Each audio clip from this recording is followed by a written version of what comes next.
नमस्कार दोस्तों, स्वागत है आपका अपने परिवार बी के क्लासेज में। मैं ज्ञानेंद्र धारिया आशा करता हूँ कि आप सब स्वस्थ और मस्त होंगे और अपनी स्टडी को अच्छे से एंजॉय कर रहे होंगे। दोस्तों, जैसा कि आपको पता है कि आपके अपने चैनल बी के क्लासेज पर एसएससी जीडी के लिए निरंतर मात्रा में मैथ, रीजनिंग और जीएस की क्लासें अपने क्रम में धीरे धीरे आगे बढ़ रही हैं दोस्तों। और आज हमारा टॉपिक किस चीज़ का होने वाला है? आज हमारा टॉपिक होने वाला है करंट का। और करंट में भी एक ऐसे मुद्दे पर हम चर्चा करने वाले हैं जो कि पॉलिटी की दृष्टि से काफ़ी इंपॉर्टेंट है और देश की राजनीति के माध्यम से देखा जाए तो काफ़ी इंपॉर्टेंट चीज़ें हैं।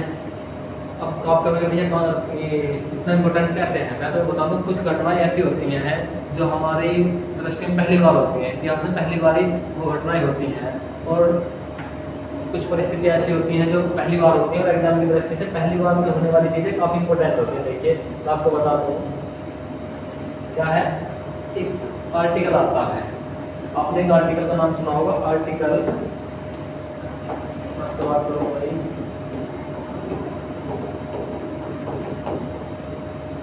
Article 174 संक्लोज, article 174।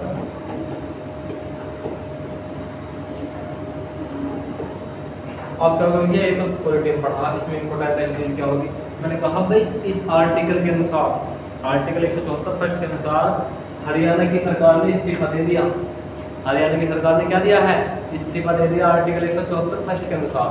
अब कहोगे मुझे इस्तीफा तो कई बार गवर्नमेंट ने दे दिया, मतलब कई बार क्या हो चुकी है, आपकी सरकार पहले गिर चुकी है। मैंने कहा भाई, तुम पता नहीं कौन से मुद्दे की बात कर रहे हो। मैं बात कर रहा हूँ वर्तमान में, जो हमारी हरियाणा गवर्नमेंट थी, यहाँ के सीएम कौन थे वर्तमान में? नायब सैनी। वहाँ के कौन है? राज्यपाल बंडारू दत्तात्रेय। कौन है वहाँ के? राज्यपाल है। हरियाणा की राजधानी चंडीगढ़ है। तो हरियाणा के जो सीएम थे नायब सैनी, वो सीएम बने थे 12 मार्च को। 12 मार्च को उन्होंने क्या करा था? अपना बहुमत साबित करा था। अब हमने संविधान में जो पॉलिटी पढ़ी होगी आपने, क्या करा होगा? आपने पॉलिटी अच्छी तरह से पढ़ी होगी, तो उसमें नियम होता है। क्या होता है? देखिए, ये क्या होती है? सरकार होती है। सरकार कई तरह से गिरती है। जैसे एक तरह से तो बहुमत साबित नहीं कर पाई, यानी एक तरह से तो बहुमत साबित नहीं कर पाई, तब सरकार गिर गई। दूसरा क्या हुआ? राष्ट्रपति शासन लेके तब सरकार गिर गई। देखिए, सरकार गिरना क्या होता है? पहला तो किस तरह से गिरती है? अपूर्ण बहुमत के कारण सरकार गिरती है। अपूर्ण बहुमत। दूसरा क्या होता है? राष्ट्रपति शासन। तीसरा क्या होता है? अब देखिए, तुमने इन दो पॉइंट को काफी अच्छी तरह पढ़ा होगा कि भैया पार्टी को पूरा बहुमत नहीं मिला, पूरा बहुमत साबित नहीं कर पाई सरकार, सरकार गिर गई। तीसरा, सरकार अच्छे से नहीं चला पा रहे थे, संविधान के अनुसार क्या नहीं कर रहे थे, सरकार नहीं चला पा रहे थे, सरकार गिर गई, राष्ट्रपति शासन लग गया, राष्ट्रपति शासन लग गया। 356 आर्टिकल, सरकार गिर गई, आर्टिकल 356 के अनुसार शासन लग गया, राष्ट्रपति शासन।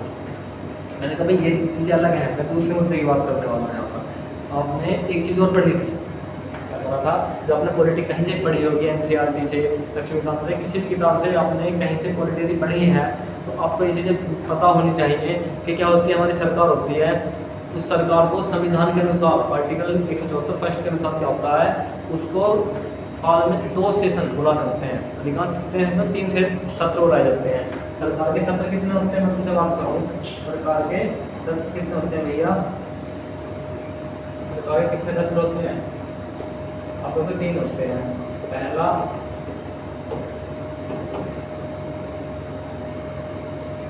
कौन सा होता है? बजट सत्र। दूसरा कौन सा होता है? मानसून सत्र।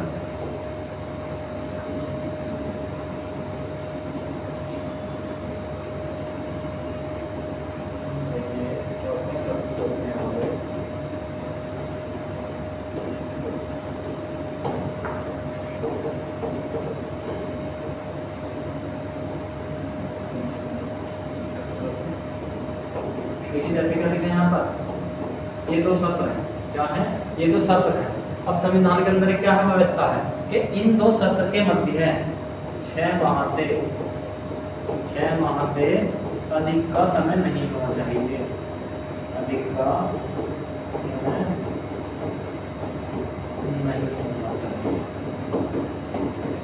मतलब जो हो गया तो हमारे सत्र बुलाए जाते हैं किन्हीं दो सत्र में 6 माह से अधिक का समय नहीं होना चाहिए। कितने से? 6 माह से यदि अधिक का समय होगा तो वहाँ पर क्या होगा, वहाँ पर सरकार खतरे में पड़ जाती है और सरकार को इस्तीफा देना पड़ जाता है। तो भारत के इतिहास में पहली बार क्या भैया, भारत के आज़ाद भारत से लेकर अब तक, अब से भैया आज़ाद भारत में अब तक, यहाँ पे कोई बताओ, आज़ाद भारत में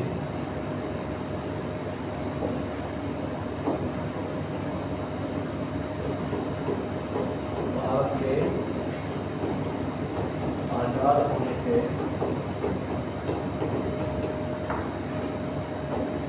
अब तक 2 सत्र के मध्य है, 2 सत्र के मध्य है 6 माह से अधिक समय होने के बाद, अधिक समय होने के कारण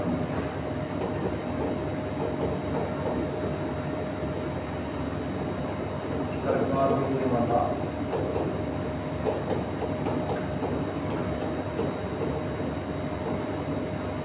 पहला राज्य कौन सा है? पहला राज्य है हरियाणा बन गया है। कौन सा? हरियाणा बन गया है। मतलब ये जो सरकार का संविधान में क्या होता है, हमारे एक व्यवस्था होती है कि भी सरकार 2 सत्र के मध्य 6 माह से अधिक का समय नहीं लेगी। 2 सत्र को बुलाने के मध्य 6 माह से अधिक का समय नहीं लेगी। यदि 6 माह से अधिक का समय ले रहा होता तो उसके लिए संविधान में अलग से उत्पन्न है क्या परिस्थिति होती है, सरकार गिरी जाती है। हालांकि 174 के अनुसार आर्टिकल होता है वो। अब इन्होंने 6 माह से अधिक का समय ले लिया। यदि ये चाहते तो 9 नवंबर तक अपनी सरकार को चला सकते थे। अब आप कहोगे भैया हमें तुम्हें एक बात बताओ, तुमने हमें ये सब चीज़ें तो बता दी, तुम हमें क्या बताओ, एक बात ये बताओ कि इन्होंने 6 माह से अधिक का समय लिया क्यों? क्वेश्चन आया हुआ है। तो आपके मन में क्वेश्चन होगा, हरियाणा सरकार ने नायब सैनी है कि सीएम नायब सैनी ने 6 माह से अधिक समय क्यों लिया?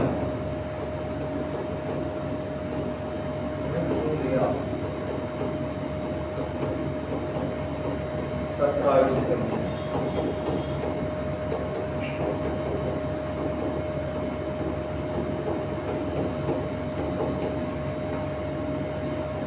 जो हरियाणा के सीएम थे, क्या उनके पास में पूरा बहुमत नहीं था? क्या परिस्थितियां थी? किस कारण उन्होंने क्या करा, सत्र को टाइम से नहीं बुलाया? यदि वो चाहते तो अपनी सरकार को 2 नवंबर तक चला सकते थे, लेकिन उन्होंने 2 सत्र के मध्य 6 माह से अधिक का समय ले लिया। इस कारण उन्हें इस्तीफा देना पड़ा। अब देखिए हुआ क्या था, मैं तुम्हें बताऊं, तो ये कौन है? अपने नायब सैनी है। कौन है ये? नायब सैनी है वहाँ के सीएम, नायब सैनी सीएम हरियाणा। अब हुआ क्या, मार्च के समथिंग की बात है। अब जब चुनाव चल रहे थे किस चीज़ के? लोकसभा के। मैं आपको थोड़ी देर में इन चीज़ों को बताऊँ। किस चीज़ के चुनाव चल रहे थे भैया? लोकसभा के चुनाव चल रहे थे।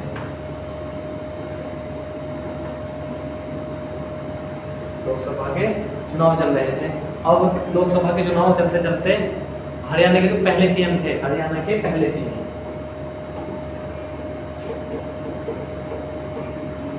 फरवरी में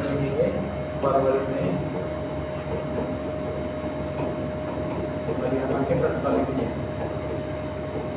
हरियाणा के तत्कालीन सीएम फरवरी में हरियाणा के तत्कालीन सीएम कौन थे? मनोहर लाल खट्टर। कौन थे भैया? मनोहर लाल खट्टर।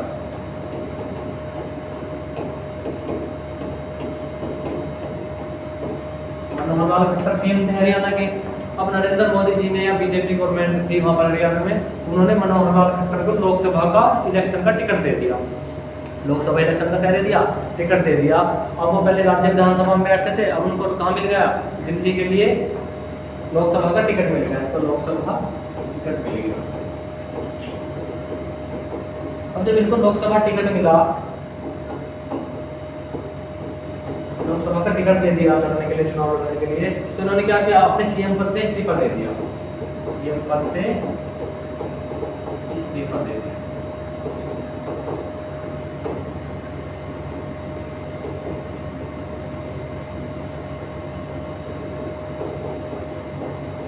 सीएम पद से क्या दे दिया उन्होंने, इस्तीफा दे दिया। चलिए, अब इस्तीफा देने के बाद में ये यहाँ के कौन थे, हरियाणा की जो पार्लियामेंट थी, हरियाणा की विधानसभा में ये एमएलए थे वहाँ पर। अब गवर्नमेंट ने जो हरियाणा में उसकी बीजेपी गवर्नमेंट थी, बीजेपी गवर्नमेंट हरियाणा, तो हरियाणा में बीजेपी गवर्नमेंट थी, उसी के सदस्य कौन थे, मनोहर लाल खट्टर जी थे। तो बीजेपी ने किनको सीएम बनाया, बीजेपी ने सीएम बनाया इनको, बीजेपी ने सीएम से बनाया।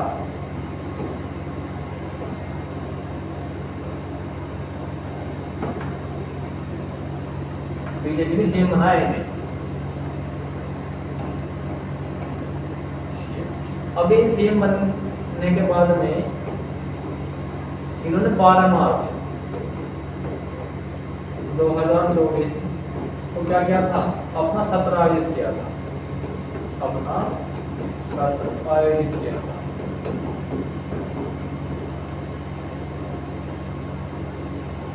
आयोजित कर बहुमत साबित करा था,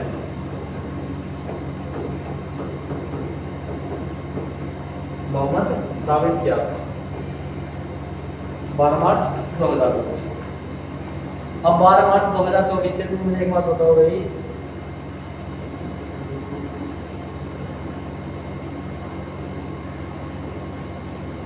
बारह मार्च 2024 से कब से भैया, 12 मार्च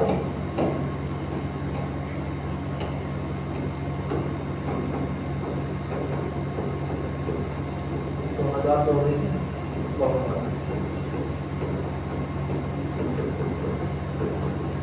12 मार्च 2024 को बहुमत साबित किया इन्होंने।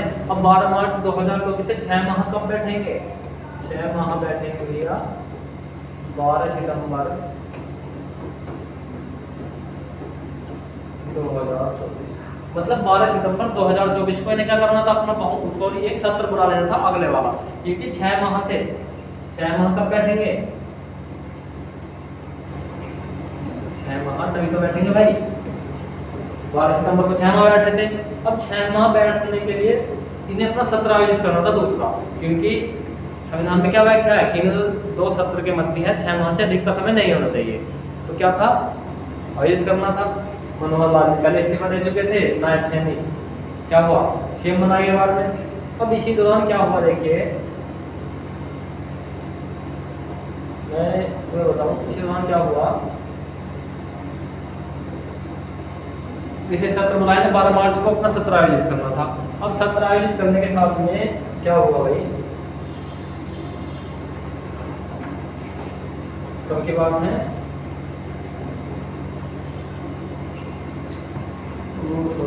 अगस्त की बात है, अगस्त के समथिंग की बात है। देखिए अब अगस्त के समथिंग की बात है,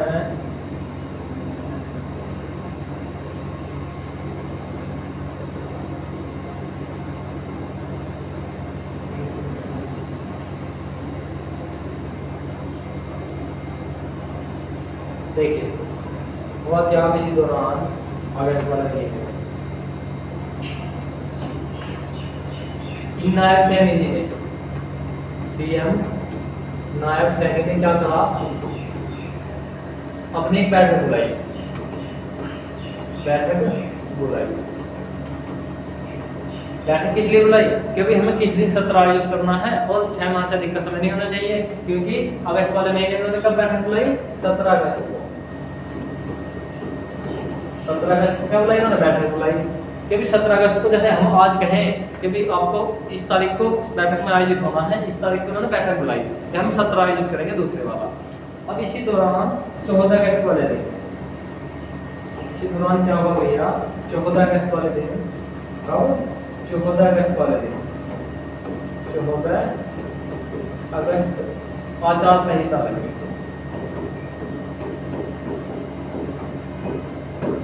आचार संहिता लग गई। अब नायब सैनी जी ने कहा कि अभी जब आचार संहिता लग गई तो अब किस लिए सत्र बुलाना, अब किस लिए सत्र बुलाना, अब तो हम कुछ काम ऐसे भी नहीं कर पाएंगे। दूसरा रीजन, पहला तो रीजन ये था कि भी आचार संहिता लग गई 14 अगस्त को ही। 14 अगस्त को क्या लग गई? आचार संहिता लग गई। और इस आचार संहिता लगने के बाद में बीजेपी ने क्या करा भैया? बीजेपी ने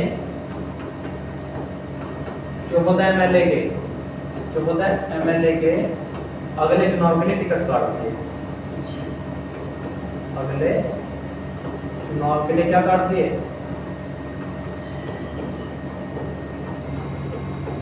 टिकट काट दिए। बीजेपी ने अगले चुनाव के लिए 14 एमएलए के टिकट काट दिए। अब बीजेपी को लगा भाई एक तो आचार संहिता पहले से लगी हुई है, यदि हम क्या करें यहाँ पर सत्र बुलाएं तो हमने जिन्हें 14 एमएलए के टिकट काटे हैं तो कहीं ना कहीं ये कांग्रेस के संपर्क में आ जाएंगे और क्रॉस वोटिंग कर जाएंगे और हमारी सरकार वैसे ही गिर जाएगी। क्या होगी? हमारी सरकार वैसे ही गिर जाएगी। तो इसी कारण क्या हुआ? इनके सामने संकट उत्पन्न हो गया। देखिए क्या हुआ इस कारण? इनके मध्य संकट उत्पन्न हो गया। जब संकट उत्पन्न हो गया तो नायब सैनी जी ने, ये कौन है हमारे हरियाणा के, ये हरियाणा के पूर्व सीएम हैं, कौन? खट्टर साहब। ये कौन है? हरियाणा के पूर्व सीएम।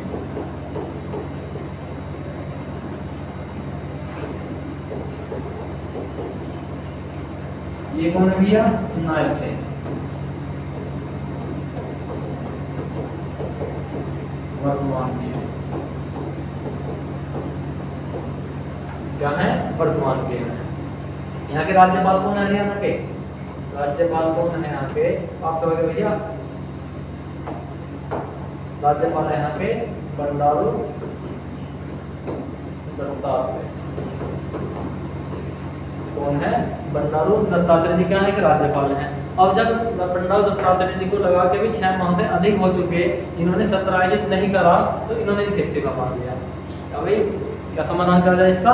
इस्तीफा मांग लिया इन्होंने और इन्होंने बंडारू दत्तात्रेय जी को इस्तीफा दे दिया आर्टिकल 174 के अनुसार। भैया कौन से आर्टिकल के अनुसार? आर्टिकल 174 के अनुसार। क्या बताया था? 6 माह से अधिक समय नहीं होना चाहिए। 6 माह से अधिक समय नहीं, अधिक समय नहीं सत्र में, 2 सत्र के मध्य 6 माह से अधिक समय नहीं होना चाहिए। तो मतलब राष्ट्रपति शासन के अनुसार तो कई बार ये सरकार गिर चुकी हैं। राष्ट्रपति शासन के अनुसार तो कई बार सरकारें गिर चुकी हैं, लेकिन सत्र में 6 माह से अधिक समय होने के कारण हरियाणा राज्य में पहली बार सरकार गिरी है। तो ये क्या होती है? यहाँ से चीजें इंपॉर्टेंट होती हैं एग्जाम की दृष्टि से। अब आप कहोगे भैया जब इन्होंने इस्तीफा दे दिया तो अब वहाँ पर क्या हालात है? वहाँ पर कामकाज कौन देख रहा है? तो मैं आपसे बता दूं, वहाँ पर आचार संहिता पहले से लगी हुई है, सरकार कुछ फैसले वैसे भी ले सकती। तो ये कौन है? ये कौन है? हमारे सीएम ही हैं, नायब सैनी जी। वर्तमान सीएम कौन है? नायब सैनी जी हैं।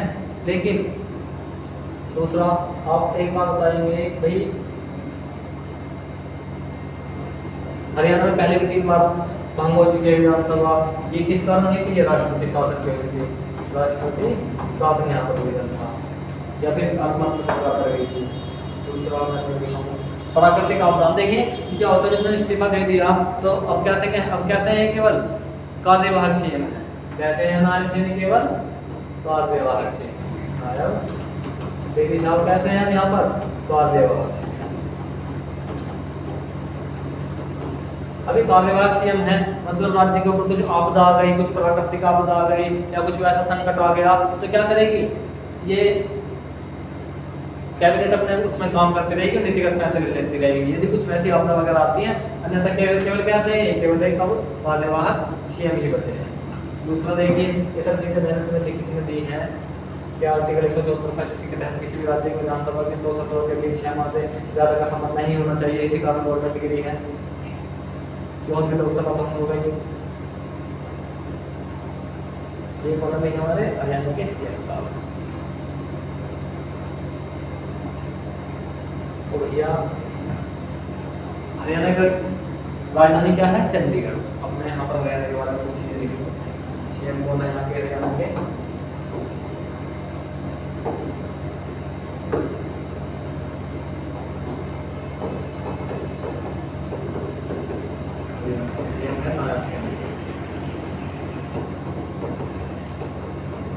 कहते हैं वर्तमान में कार्य विभाग। कब से कब तक है वैसे? ये है 12 मार्च से 2 नवंबर।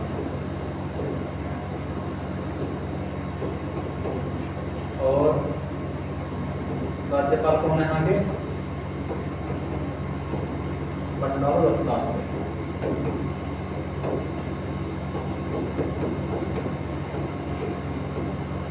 राजधानी क्या है आपकी?